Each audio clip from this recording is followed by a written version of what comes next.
ลงพาย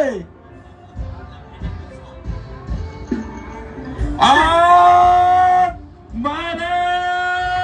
วเอาแล้ววันนี้ท่านแขกที่มีเกียรติเป็นประธานผู้ชมเป็นเสียคู่สิงห์สนาเลิศงานบุญประจำปียุบันดงคำสร้างเมืองอัศวรนครหลวงมีการเป็นการสิงห์สนาเลิศซึ่งเป็นการพบกันระหว่างรถน้ำสีฟ้าในนามอภิบาลสังหารลิมสัตหรือว่าอัศนีอัศน์พบกับตั้งรับ1818หรือรถน้ำดุสีแดงอยู่เบื้องบนรถน้ำที่2ไล่เบียดไล่เสียดไล่สีกันมาเบิ่งกันสมันเกิดเสมอกันมาบอกมาดื้อต่างคนต่างไปต่างคนต่างอัดมาแล้วพี่น้องต่างคนต่างอัดเบิ่งว่าอภิบาลสันนี่จะแก้มือได้หรือไม่ได้ต้องมาทำใจทานอาหารตั้งรับ1818ตอนนี้บอกว่าหัวเรือสมันเกิดเสมอกันเบิ่งบอกไปได้ไพ่น้ำเอาละครับดูที่ว่าระยะทางเลยอีกไม่ไกลครับประมาณอีก50 เมตรสุดท้ายดูที่ว่าลงน้ำไปถึงในน้ำเรือดีอภิมาตะโคตะมีกี่มาเอาแล้วเว้ยอะไรมันจะเกิดมันก็ต้องเกิดแล้วเว้ยดูที่ว่าตั้งหลักแกแซงได้หรือไม่ได้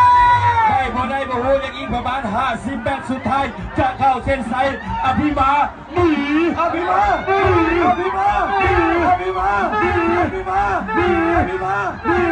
ต้องสำลักกับปล่อยเงาไหลเขาเส้นชัยขอบคุณนักกีฬา2 ทีมครับขอบคุณนักกีฬาทั้ง2 ทีมขอเสียงปรบมือดังๆให้กับเรือทั้ง2 ลำอีกสักครั้งหนึ่งครั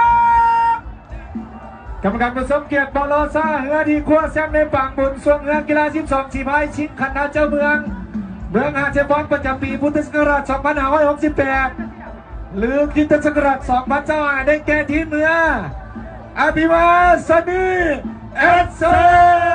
นอันดับที่